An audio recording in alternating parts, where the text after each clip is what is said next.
Hello everyone, welcome to the YouTube channel the selection empire. आपको पता है कि हमारी एक सीरीज चल रही है, कंसेप्ट रिवीजन सीरीज।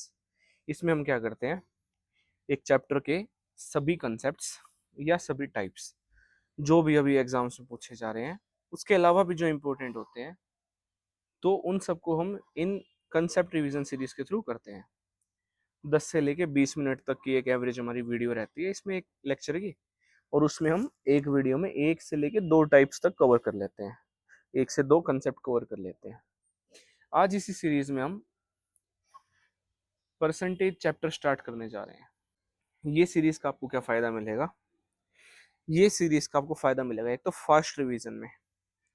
उसके अलावा अगर आपके कोई क्लास नोट्स हैं, आपको उसमें कोई कमी लग रही है, वो चैप्टर पढ़ने के बाद आपको लग रहा है कि आप आप प्रीवियस ईयर क्वेश्चंस अभी भी नहीं लगा पा रहे हैं, तो आप कंसेप्ट रिवीजन सीरीज से कोई भी चैप्टर रिवाइज कर लें। 5 से 6 से लेके 7 लेक्चर तक रहते हैं एक चैप्टर के हमारे।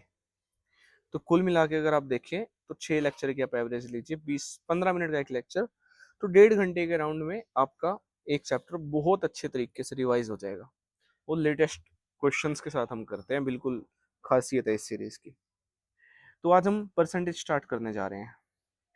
देखो, परसेंटेज स्टार्ट करने से पहले एक ये फ्रैक्शन की टेबल है, ये आप लोगों को बिल्कुल टिप्स पर होनी चाहिए। देखो, जो एक सिलेक्टेड बच्चा होता है और जो एक नॉर्मल बच्चा होता है जो रह जाता है एग्जाम में लास्ट में, उसमें ना एक फर्क आपको मिलेगा मैथ्स में।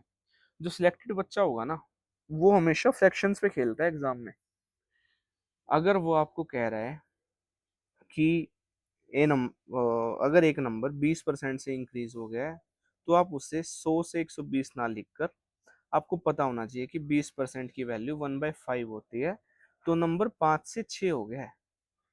आपको सीधा इस पे काम करना है। 20% इंक्रीज हो गया मतलब 1/5 याद आना चाहिए आपको, और 5 से 6 हो गया नंबर। अब ये जो हम लिखते हैं कि 20% इज इक्वल टू 1/5, इसका मतलब क्या होता है? इसका मतलब होता है कि ये आपका नंबर है और इसका 20% ये है। अगर नंबर 20% से इंक्रीज हो गया तो मतलब ओरिजिनल नंबर 5 था, तो उसमें एक बढ़ के वो 6 हो गया। 20% अगर डिक्रीज हो गया है तो मतलब 5 नंबर था, उसमें से एक कम हो गया, वो 4 हो गया। एक 5 का 20% है, 20/100 हम लिखते हैं, तो इसे डिवाइड कर कर आता है 1/5। ये बिल्कुल बेसिक बात थी। देखो, ये कुछ फ्रैक्शंस हैं जो आपको बिल्कुल याद होने चाहिए कि 1 का मतलब 100, 1/250। ये इसमें से देखो, सारी याद नहीं करनी, जो येलो हाईलाइटेड है, ये ये ये और ये, एक ये। इसके अलावा ये जो लिखी हुई है, इनके अलावा कुछ ये इंपॉर्टेंट है कि 2/5 मतलब 40%, 3/5 मतलब 60%, और 4/5 मतलब 80%। 40% कोई नंबर इंक्रीज हो गया तो 5 में 2 बढ़ गया, मतलब 5 से 7 हो गया। थोड़ी सी और, एक 15% काफी इंपॉर्टेंट है। 15% का मतलब होता है 3/20, और 1/9 इसमें लिखा हुआ है। 1/9 का मतलब होता है 11.11। 2/9 मतलब इंटू 22.22। 3/9 मतलब 33.33। ये 1/3 भी हो जाएगा आपका काट के। तो ये 1/9 के भी सारे आपको पता होने चाहिए। 1/9 याद रख लेना, 11.11। अगर ऊपर 2 है तो 11 की जगह 22 हो जाएगा, ऊपर 4 है तो 11 की जगह 44 हो जाएगा, एंड सो ऑन। ठीक है, ये फ्रैक्शंस आप वीडियो पोस्ट कर कर याद कर लें। अगर आपको अच्छे से पहले ही आती है तो आगे बढ़ते हैं। देखो, सबसे बेसिक क्वेश्चन से, हाँ, इस लेक्चर में हम परसेंटेज का बेसिक्स जो है, जो बेसिक है इस चैप्टर का, वो क्लियर करेंगे, ताकि आगे आपको पूरे मैथ्स में कभी दिक्कत ना आए। और जो परसेंटेज चैप्टर पढ़ना तो उसमें तो बिल्कुल ना ही आए। ठीक है, पहला क्वेश्चन हम देख लेते हैं। ये क्वेश्चन है कि if 45% of a number is 0.9 more than 30% of it, then what is the number. ये कह रहा है कि एक नंबर है, उसका 45 उस नंबर के 30% से 9 ज्यादा है।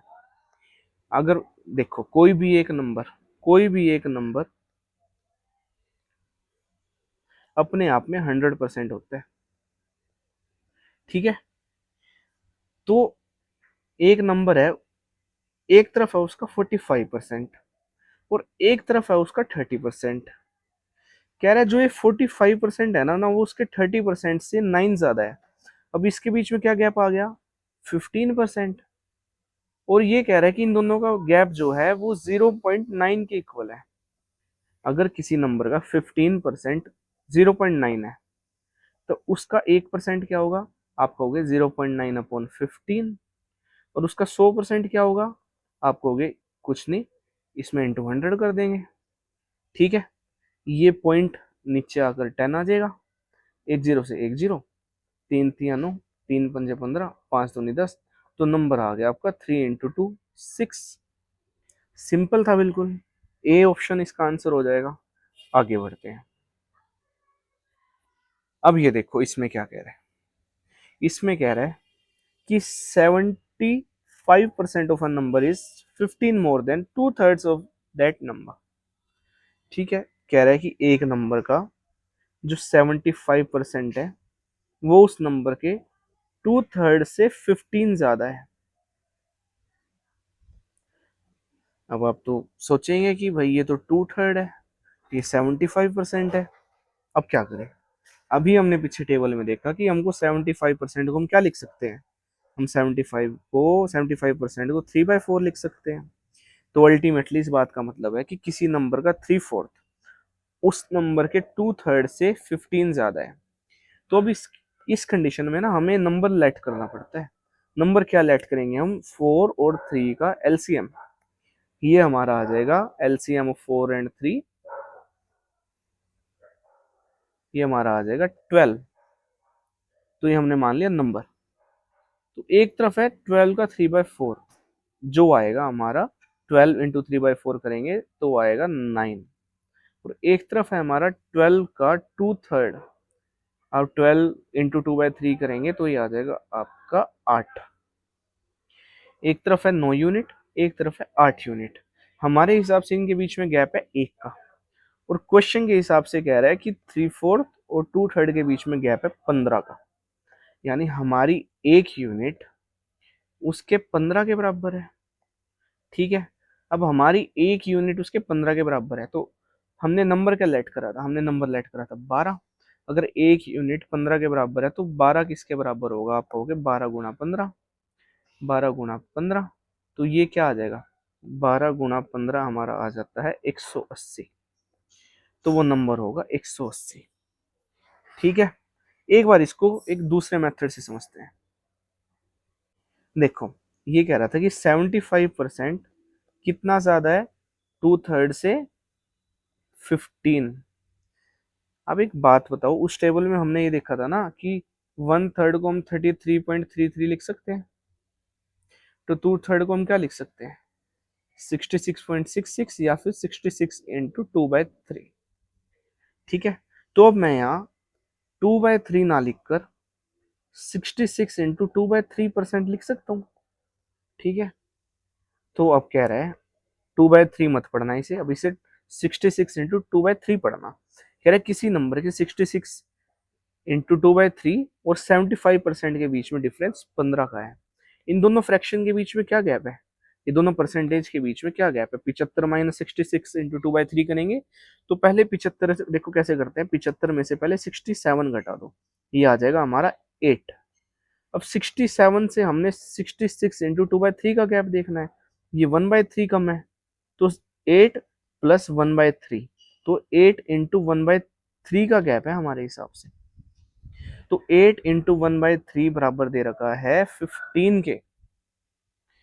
ठीक है, 8 × 1/3%। अब टेबल में आपने दोबारा देखा होगा कि 1/12 की वैल्यू होती है 8 × 1/3%। तो अब मैं आपको कह सकता हूँ कि 8 × 2/3 मतलब 1/12। 1/12 की वैल्यू 15 है, इसका मतलब है कि एक यूनिट की वैल्यू है 15 और हमारा नंबर है 12। तो 12 की वैल्यू क्या आ जाएगी, एक की वैल्यू 15, तो 12 की वैल्यू 12 × 15 180 एज इट इज। देखो हमने क्या करा कि 2/3 को 66 × 2/3 लिखा, तो 75 और 66 × 2/3 का गैप होता है 8 × 1/3। 8 × 1/3 बराबर होता है 1/12 के। अब 1/12 की वैल्यू 15 है, ठीक है, मतलब 12 में से एक यूनिट की वैल्यू 15 है, तो 12 की वैल्यू क्या होगी, आप कहोगे 12 × 15, तो 180। खत्म सवाल। अगला देखते हैं। इसमें ये कह रहा है कि ए स्कूल ऑर्गेनाइज्ड है field trip for 100 students and 10 शेफ्रॉन्स। देखो शेफ्रॉन्स जो होता है, इसे अब वोकैब की तरह भी याद कर लें पहले तो। इसका मतलब होता है गार्जियंस, ठीक है। अब स्कूल में गार्जियंस कौन कौन होंगे स्कूल में गार्जियन होंगे टीचर्स। तो आप इसको ये मान लो कि 100 स्टूडेंट है और 10 टीचर हैं साथ में। कह रहे हैं हर एक स्टूडेंट को एक स्नैक का पैक दिया जाता है जिसमें कितने आइटम्स हैं स्नैक के, 15% of total number of students. एक स्टूडेंट है, उसे एक बॉक्स दिया, ठीक है, उसके अंदर मान लो चॉकलेट है। अब एक बॉक्स में कितनी चॉकलेट है, वो कह रहा है वो है जितने नंबर ऑफ स्टूडेंट्स हैं उसके 15% के बराबर, ठीक है। और जो शेफरॉन्स हैं, जो टीचर्स हैं, उनको भी एक स्नैक पैक दिया गया, और उनके जो स्नैक पैक है उसमें कितने नंबर ऑफ स्नैक्स हैं, कितने नंबर ऑफ चॉकलेट है, उसमें चॉकलेट है 25% of total number of students. कह रहा जो टीचर्स हैं, ऑब्वियस बात है टीचर्स का पैक बढ़ा देंगे, ठीक है, तो उनके में कितनी चॉकलेट है, उनके में चॉकलेट है नंबर ऑफ स्टूडेंट्स के 25% के बराबर। अगर नंबर ऑफ स्टूडेंट्स 100 हैं तो उनके पैक में 25 चॉकलेट है। तो टीचर के पैक में है चॉकलेट नंबर ऑफ स्टूडेंट्स के 25% के बराबर। अब ये कह रहा है how many snack items were distributed in total. कह रहा है कि टोटल जितने नंबर ऑफ बॉक्स थे उनमें हर एक में जितनी चॉकलेट थी, तो ऐसे टोटल चॉकलेट्स कितनी थी। तो अब हमको पता लगाना पड़ेगा कि नंबर ऑफ पैक्स कितने थे और हर एक में कितनी चॉकलेट थी, है ना। तो देखो लिख लेते हैं कि स्टूडेंट कितने हैं 100, शेफरॉन कितने हैं 10। जो स्टूडेंट का पैक है उसमें कितनी चॉकलेट है, equal to 15% of total number of students. इनके हर एक के पैक में है, उनके हर एक के पैक में है 15 चॉकलेट्स, क्योंकि 100 स्टूडेंट है और उसका 15% के बराबर यानी 15।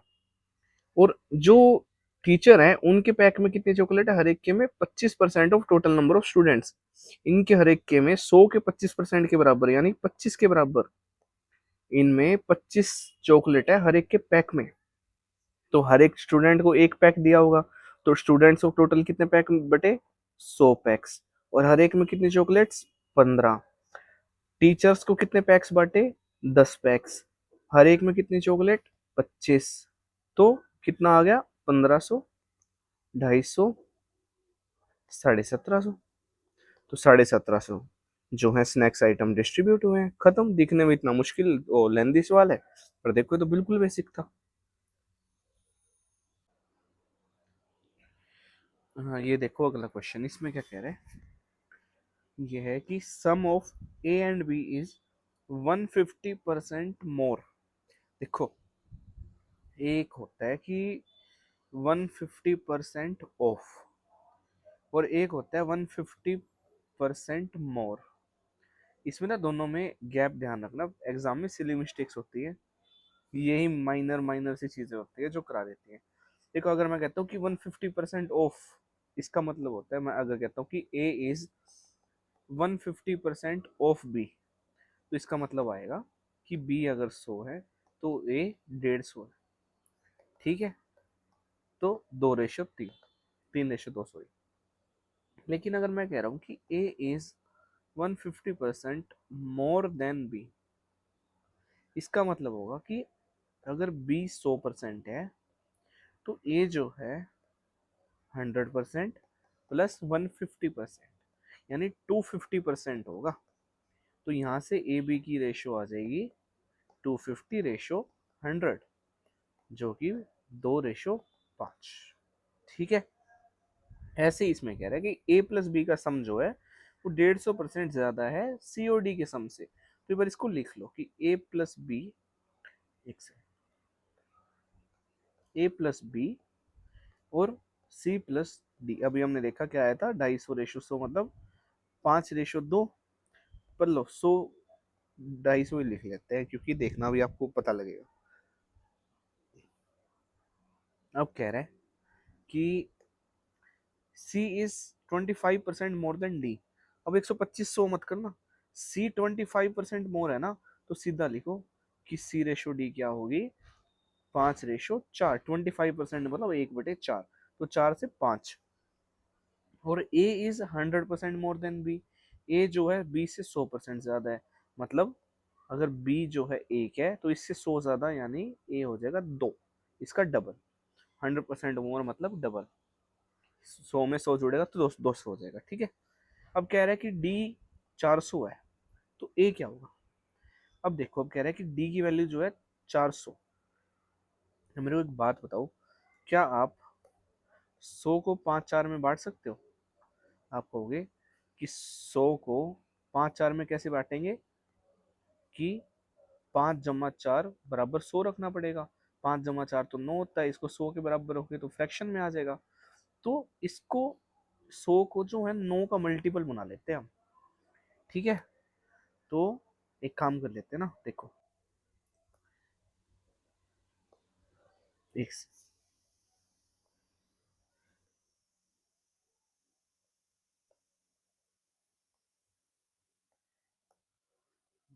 देखो, इसकी तो ले लो रेशो पहले, ये आ गई थी 2:5।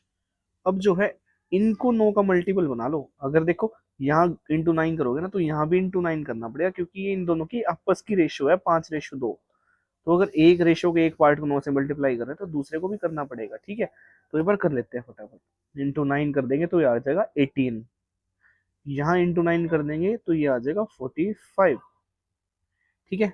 अब फटाफट है ना, 18 को 5:4 में बांट दो। 18 को 5:4 में कैसे बांटोगे, 5 × 4 9, 9 की वैल्यू अगर 18 है तो 1 की वैल्यू 2 है, तो ये भी इंटू 2, ये भी इंटू 2, मतलब 10:8, ठीक है। इंटू 2 इंटू 2, ये आ जाएगा 10, ये आ जाएगा 8। अब यहाँ पे पर 45 को 2:1 में बांट दो। 45 को 2:1 मतलब 2 और 1 3, 3 की वैल्यू 45 इंटू 15 टाइम्स हो रहा है, तो ये भी इंटू 15, ये भी इंटू 15, तो 30 और 15, ठीक है। ये भी इंटू 15, ये भी इंटू 15, तो ये 30 और ये 15। अब देखो इसने क्या बोला था, इसने बोला था कि D जो है 400 है, तो A क्या होगा। अब D की वैल्यू है 400, ठीक है, यानी 8 यूनिट की वैल्यू है 400, तो A मतलब 30 यूनिट, तो 30 यूनिट की वैल्यू क्या होगी। देखो 8 यूनिट की वैल्यू है 400, तो 30 यूनिट की वैल्यू क्या होगी। अब ये देखो कितना टाइम्स हो रहा है, इंटू 50 हो रहा है, तो ये भी इंटू 50 हो जाएगा, तो ये क्या आ जाएगा 1500, तो 1500 इसका आंसर हो जाएगा, खत्म सवाल। देखो एक्सप्लेन करा है मैंने, बेसिक से चल रहे हैं तो एक एक चीज मेरे को बतानी पड़ेगी। और मेरे को 18 को 5:4 में बांटना भी समझाना पड़ेगा, एकदम से हवा में नहीं कर सकती, क्योंकि हर एक लेवल का हाँ कैंडिडेट इस वीडियो को सुन सकता है, ठीक है। तो मैं इसमें ना वो याद करने वाले मेथड नहीं कराऊंगा आपको कि होता है एक ना, कराएंगे आपको कि 4 की वैल्यू, सॉरी 4/9 है ना, तो 4/9 अगर 400 है, तो एक 400 डिवाइड बाई 4/9, फिर ये 100 है, ये 2:5 है, तो ये क्या था 400/4:9, तो इसकी रेशो क्या थी, ये अगर 2 है तो ये 5 है, तो 5/2 कर दो। फिर ए की वैल्यू क्या है, ए की वैल्यू 2/3 है, तो यहाँ इंटू 2/3 कर दो। नहीं नहीं, ये सब नहीं करना हमने, हमको चीज़ों में समझना है कि ऐसे ऐसे 2 रेशो थी, उसको इसमें बांटना है, और ऐसे ऐसे इसको बांटना है, तो फ्रैक्शन ना बने इसलिए हमको इसको 9 का मल्टीपल बना लिया। तो ये सब स्मार्ट अप्रोचेज होती है कि 9 का मल्टीपल बना लो ताकि पॉइंट्स में ना जाए हमारा सवाल। आप 100 को भी 5:4 में बांट के पॉइंट्स फ्रैक्शन में कर सकते थे कि 100 × 4/9 कर लेते आप, ठीक है। और वहां से आप 250 × 2/3 कर लेते, तो इसकी वैल्यू 400 होती, तो इसकी वैल्यू क्या होती। ये सब चीजें आपको अच्छे से एक्सप्लेन करनी है, ठीक है। अगला क्वेश्चन देख लेते हैं। अगले क्वेश्चन में क्या है, students marks in mathematics were 20% more than physics. 20% मतलब 1/5, 20% मोर मतलब 6:5, ठीक है सीधा, कि मैथ में जो है 20% मोर देन फिजिक्स है। मैथ्स में फिजिक्स से 20% मोर है, मतलब मैथ्स में 6 है तो उसमें 5 है, ठीक है। अगर कह रहा है फिजिक्स के 72 है तो मैथ्स के क्या है, 5 की वैल्यू 72 है तो 6 की क्या होगी। ठीक है, कैसे ही कर लो, देख लो यार ये कितने टाइम हो रहा है, 5 एकम 72/5 कितने टाइम्स हो रहा है, 5 एकम 5, 5 के 20, 5 के 20, 14.4 टाइम्स हो रहा है, तो ये भी 14.4 टाइम्स हो जाएगा। तो इसे मल्टीप्लाई कैसे करते हैं आप लोग, देखो कैसे करना है, 14.4 इंटू 6 करना है ना, तो मन मन में करना है, पहले 14 इंटू 6 कर लो 84, फिर 0.4 इंटू 6 कर लो 2.4, इनको ऐड कर दो 86.4, खत्म, सॉरी खत्म। ठीक है, पर इसमें ना एक चीज और देखना, वैसे तो क्लास बेसिक की है, पर ठीक है बता देता हूँ क्या दिक्कत है। ये देखो हमारी रेशियो क्या आई थी मैथ्स और फिजिक्स की, 6:5। इसने पूछा क्या है, मैथ्स का स्कोर। मैथ्स का स्कोर चाहे कुछ हो, 6 का मल्टीपल तो जरूर होगा। अब ऑप्शन चेक कर लेना, अब ये 6 का मल्टीपल नहीं मिलेगा, ये नहीं मिलेगा, ये भी नहीं मिलेगा, सिर्फ एक 6 का मल्टीपल है। तो आपको एक्चुअल में ना ये क्वेश्चन करने की जरूरत भी नहीं है, क्योंकि 6 का मल्टीपल ढूंढो खत्म करो। ठीक है, ये भी देख सकते हैं आप। अगला क्वेश्चन देखते हैं। हाँ, इसमें कह रहा है कि a town has male and female in ratio 3:2। कह रहा है अगर टाउन में मेल की रेशियो 3 है तो फीमेल की रेशियो 2 है। देखो एक चीज और मैं आपको बता देता हूँ, वही बेसिक है कि मेल फीमेल की रेशियो अगर 3:2 है, इसका मतलब ये बिल्कुल भी नहीं है कि मेल 3 है और फीमेल 2 है, नहीं, उन दोनों की वो रेशियो 3:2 है। अब ये आपका 20-30 भी हो सकता है, ये आपका 15 और 10 भी हो सकता है, इनकी रेशियो 3:2 है। ये यूनिट्स होती है, MF अगर मैं 3:2 लिख रहा हूँ तो ये 3 यूनिट्स है, तो ये 2 यूनिट्स है। और अगर मैं कहता हूँ कि एक्चुअल में 30 30 मेल हैं, तो हम क्या समझते हैं इस बात से कि मेल हमने 3 यूनिट्स माने थे, पर एक्चुअल में 30 है, तो हमारी सोच से 10 गुना आगे चल रहा है, तो फीमेल भी हमारी सोच से 10 गुना आगे मतलब 20 होंगी। ठीक है, ये रिप्रेजेंट करने का तरीका है बस, ये एक्चुअल नहीं है। तो क्वेश्चन हम देख लेते हैं कि मेल फीमेल की रेशो क्या है, मेल फीमेल की रेशो है 3:2। अब क्या कह रहा है कि मेल की जो पॉपुलेशन है वो 10% बढ़ेगी और फीमेल की 25% बढ़ेगी, तो what is the new ratio. ठीक है, अब मेल है ना 30 मान लो, फीमेल 20 मान लो। अब ऐसा क्यों मानना, क्योंकि मेल बढ़े हैं 10%, अगर आप 3 का 10% निकालते तो हो जाती पॉइंट्स में बात, 2 का 25% निकालते वो तो बहुत ज्यादा ही पॉइंट्स में जाती। तो इसलिए हम पॉइंट्स अवॉइड करने के लिए एक जीरो लगा लेते हैं साथ में, ताकि पॉइंट्स में ना जाए। अब मेल 10% से बढ़ गए, यानी 30 का 10% बढ़ गया, 30 का 10% मतलब 3, तो 30 में 3 बढ़ गया, अब होगी 33। और फीमेल कितनी बढ़ गई, फीमेल बढ़ गई 25%। अब 25% ऑफ 20, 20 5 दूनी 25 दूनी 50, यानी 5 बढ़ जाएंगे। आप ऐसे भी कर सकते हो इसको, दो 25% मतलब 1/4, यहाँ से 5 बढ़ गए। ठीक है, पर ऐसे करा करो सीधा मन मन में, 20 का 25% है, 25 दूनी 50, जीरो हट जाएगी। ऑब्वियस बात है कि 20 का छोटा होगा 25%, तो 50 नहीं 5 ही होगा, तो 5 बढ़ेगी तो 25 फीमेल्स अब हो गई हैं। ठीक है, अब इसने क्या पूछा है कि रेशियो बताओ उन दोनों की, नहीं, तो ये 33:25 आ गया, और कुछ तो नहीं कट रहा, ये रहा ऑप्शन नंबर बी, 33:25। ठीक है, इसको हम वैसे एलिगेशन से भी कर सकते हैं, एवरेज से भी कर सकते हैं, पर क्या जरूरत है, अभी बेसिक समझ रहे हैं ना, तो इसको ऐसे करके आगे बढ़ते हैं। अगला क्वेश्चन देखो, इसमें क्या कह रहा है, इसमें कह रहा है कि a person invest 30% of his income in mutual fund, 25% in fix deposit and rest in RD। देखो कह रहा है कि एक आदमी कुछ पैसे कमाता है, ठीक है, आप मान लो आप 100 रुपये कमाते हो, एक्चुअल में भगवान करे आप 1 लाख कमाओ, पर एग्जाम्पल एक सवाल समझ लेते हैं, वहाँ 1 लाख तक पहुंचने के लिए 100 से शुरू करते हैं। आप उस 100 में से ना 35 जो है म्यूचुअल फंड में डाल देते हो, और उस 100 में से 25 डाल देते हो FD में, और जो बचता है ना शेष, वो डाल देते हो आप RD में।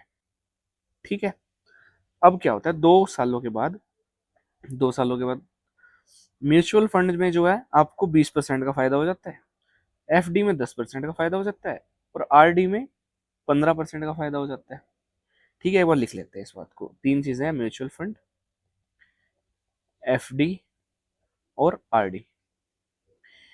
35 रुपए डाले आपने म्यूचुअल फंड में, 25 रुपए डाले आपने एफडी में, और बचे हुए 100 में से 35 और 25 मतलब 60 गए, बचे कितने 40। 40 आपने डाल दिए आरडी में। कह रहा है म्यूचुअल फंड बढ़ गया 20%, एफडी बढ़ गई 10% और आरडी बढ़ गई 15%। देखो यहां से शुरू करते हैं आरडी से। 40 का 15% बढ़ गया, 15 चौके 60, तो 6 यूनिट होगा, 60 नहीं होगा 6 होगा, क्योंकि 40 का 15% 40 से छोटे वाली ही पाएगा। तो 15 चौके 60, यानी 40 से 6 बढ़कर हो गया 46। ठीक है, अब एफ डी 25 का 10% बढ़ गई, 25 का 10% यानी 2.5, 2.5 25 में 2.5 बढ़ेगा तो हो गया 27.5। और म्यूचुअल फंड जो है 35 का 20% बढ़ गया, 20% मतलब 1/5, 35 का 1/5 7 यूनिट, तो 35 में 7 की वृद्धि होगी, तो कितना हो गया होगा 42। ठीक है 42। अब देखो उसने पूछा क्या, वो पूछ रहा है कि if his total income is 1,60,000, what is the total percentage of return on his entire investment portfolio after 2 years। तो कुल मिला के पूछ रहे हैं कि उसकी 1,60,000 रुपये पहले टोटल इनकम होती थी, अब उसको कितने परसेंट का ओवरऑल इंक्रीमेंट मिला है, कितने परसेंट का फायदा हुआ है। 1,60,000 को भूल जाओ, क्योंकि हमने परसेंटेज निकालना है। तो हमने पहले कितनी देखी थी, पहले टोटल इनकम कितनी थी, टोटल इनकम 100 थी।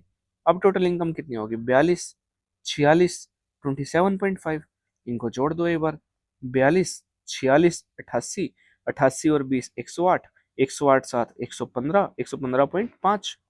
ठीक है, अब होगी 115.5, कितने परसेंट बढ़ गया, वो सीधा सीधा दिख रहा है 100 से 15.5 मतलब 15.5% बढ़ गई है। तो ऑप्शन नंबर ए आंसर हो जाएगा इसका।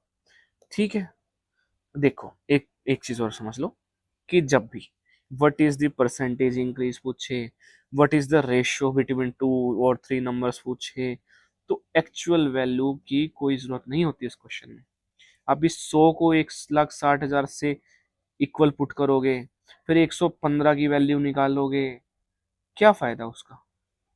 कैसे लिखना पड़ेगा आपको अल्टीमेटली, देखो आपको अल्टीमेटली ऐसे लिखना पड़ेगा ना कि हाँ 1,60,000 पहले इनकम थी, अब इनकम कितनी होगी 1,60,000 डिवाइड बाई 100 इंटू 1.5, फिर माइनस कर दोगे, ये गैप आ गया, नीचे आप ओरिजिनल वैल्यू रख दोगे।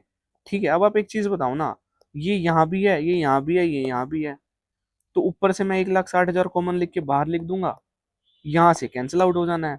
तो एक्चुअल वैल्यू इसलिए नहीं लेते हैं परसेंटेज के केस में, क्योंकि वो कैंसिल आउट हो जाती है।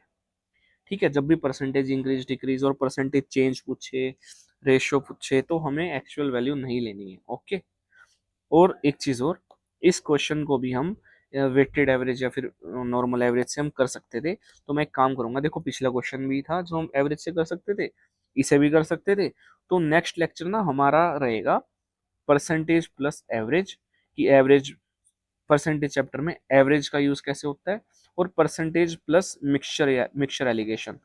तो नेक्स्ट लेक्चर में ये दो कंसेप्ट हम करेंगे, percentage plus average, percentage plus mixture allegation. तो परसेंटेज प्लस एवरेज वाले टॉपिक में मैं इस क्वेश्चन को डाल दूंगा। ठीक है, तो ये क्वेश्चन हम तब उस मेथड से वहां देख लेंगे, अभी बेसिक क्लियर करके चलना है वो सामने। इस लेक्चर का बस यही मोटिव है। ठीक है, ये लास्ट क्वेश्चन था। थैंक यू वीडियो देखने के लिए। बेसिक्स क्लियर हुए होंगे आपके, नो डाउट। बस अच्छे से ये चीज़ें समझ के चलना, आगे हेल्प करेंगी। थोड़ा सा टाइम इस लेक्चर को दे दो, और प्लीज़ ऐसे अगर आपको अच्छा लगा हो कंटेंट तो प्लीज़ सब्सक्राइब करना हमारे यूट्यूब चैनल को, द सिलेक्शन एम्पायर को। कोई भी डाउट हो तो इस नंबर पर आप व्हाट्सएप कर सकते हैं। Thank you so much.